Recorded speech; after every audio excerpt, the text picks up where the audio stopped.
খাওয়া, পর্দা রক্ষা করে চলার চেষ্টা করি, আপনাদের পায়ে ধরে ধরে বুঝাবার চেষ্টা করি। এর একমাত্র কারণ আল্লাহর কোরআন সত্য, নবীর কথা সত্য। গুনাহ নিয়ে কবরে গেলে হাসরের ময়দানে আযাব, কবরে আযাব। নেক আমল নিয়ে গেলে জান্নাত, কবরে শান্তি, পরকালেও শান্তি। জমিনটা সূর্যের গরমে এত তাপ, মানুষগুলো দাঁড়াবে, নারী পুরুষ সব উলঙ্গ, কারো গায়ে কোনো পোশাক থাকবে না, নারীরাও উলঙ্গ, পুরুষেরাও উলঙ্গ দাঁড়াবে। সূর্যের গরমে জমিনে দাঁড়াতে পারবে না, এমন কঠিন হালাত। উম্মতেরা বেকারার হয়ে দৌড়াবে। আদম নবীর কাছে যাবে, নবী কাঁদবেন, বলবে সরো, আমি আমার চিন্তা নিয়ে পাগল, আমার উপায় আজ হাসরের মাঠে আল্লাহর কাছে কি হবে। মুসা নবীর কাছে যাবে, তিনিও বলবেন আমার উপায় কি হবে, আমি সুপারিশ করতে পারবো না। এইভাবে ইব্রাহিম নবী, ঈসা নবীর কাছে যাবে। মা জানা আয়েশা বলেন, নবী তারপরে কি হবে? মায়ার নবী বলেন, এই উম্মতেরা সর্বশেষ। যখন কোন নবীর কাছে গিয়ে একটা ঠাই পাবে না, ঘুরতে ঘুরতে আমার কাছে হাজির,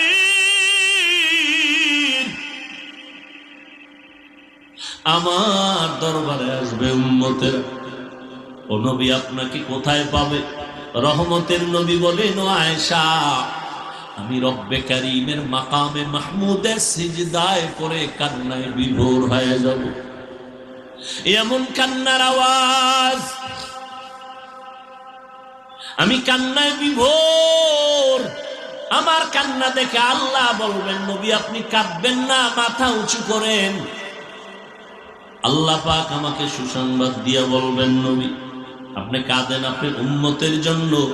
ও আয়েশা, সব নবীরা কান্না করবেন নিজেকে বাঁচাবার জন্য, আর আমি কান্না করে একবারও বলবো না আল্লাহ আমারে বাঁচায় দেও। আমি কান্না করে বারবার বলবো, আল্লাহ আমার উম্মতের বাঁচাও, আমার উম্মতের বাঁচাও, উম্মতের বাঁচাও। আল্লাহ বলবেন, নবী আপনি কাঁদবেন না, আপনি আপনার উম্মত গুলোকে বেছে বেছে জান্নাতের ময়দানের দিকে নিয়ে যান। আম্মা জানা আয়েশা বলেন, নবী কি করবেন? বলে, আমি মনের খুশিতে আমার উম্মত গুলো বাছাই করে করে আমার কাতারে নিয়ে যাব। আম্মা জান বলেন, কোটি কোটি কোটি সহস্র কোটি মানুষের মধ্যে চিনবেন কি করে আপনার উম্মত কারা? মায়ার নবী বলেন, ও আয়েশা, আমার উম্মতেরা যারা 5 ওয়াক্ত নামাজ আদায় করেছে ওযু বানাইয়া, কিয়ামতের ময়দানে ওযুর অঙ্গগুলো নূরের আলোতে ঝলমল করতে থাকবে। আমি দেখে দেখে আমার উম্মতগুলোকে আমার কাতারে নিয়ে হাউজে কাউসারের পানি আমার হাতে পান করাবো। লাইনে দাঁড়াবে আমার উম্মতেরা, কাউসারের পানি পান করাবো। হঠাৎ করে দেখবো আমার উম্মত লাইনে এখনো বাকি, মাঝখানে পর্দা। ও ফেরেশতারা, পর্দা দিলা কেন? ইয়া রাসূলুল্লাহ, এই উম্মত গুলো ভেজাল মার্কা উম্মত। আপনি দুনিয়া থেকে বিদায়ের পরে আপনার দ্বীনের মধ্যে বাড়ায়া কমায়া উল্টা পাল্টা করেছে, নবী আপনাকে মানে নাই। নবী বলেন, সুহকান সুহকা লিমান গায়্যারা মিন বাদি। আমি তখন এদের তাড়ায় দিয়া বলবো, যাও, আমার কাছে তোমাদের স্থান নেই। ও এলাকার মুসলমান মা বোনেরা, বৃদ্ধ বাবাজিরা, ও যুবক, আল্লাহ না করুন যদি নবী এইভাবে তাড়ায় দেয় আর এই কপালটা আমার হয়ে যায় না জানি, কিয়ামতের ময়দানে তখন কি উপায় হবে? আল্লাহর অর্ডার হবে, এই নাফরমানের হাতে পাইছি কল লাগায় জাহান্নামে নাও।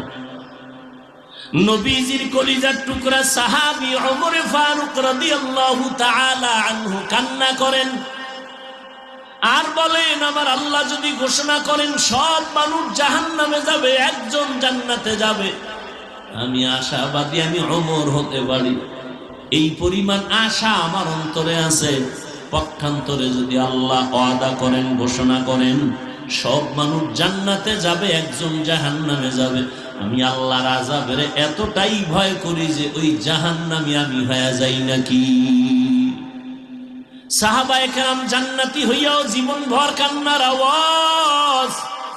ও যুবক, আজকে তাকায় দেখো, আমি এই কথা একবারও কিন্তু তোমাকে বলি নাই।